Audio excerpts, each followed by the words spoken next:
ನಿನ್ನ ಪಾಲಿಗೆ ಆದ್ಯತೆ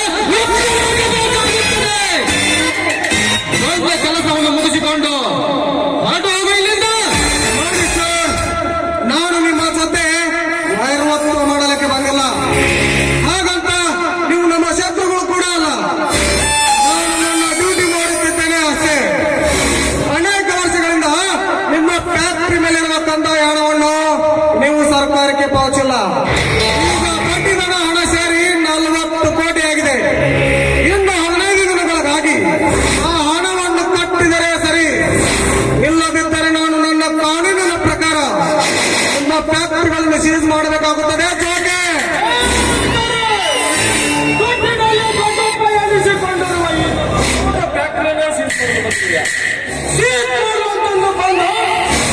ಎಷ್ಟೋ ಅಧಿಕಾರಿಗಳು ಈ ಊರು ಈ ಜಿಲ್ಲೆ ಮೇಲೆ ಹೋಗಿದ್ದಾರೆ. ಏನನ್ನು ಕಳಿಸುವುದು ನಮಗೆಲ್ಲ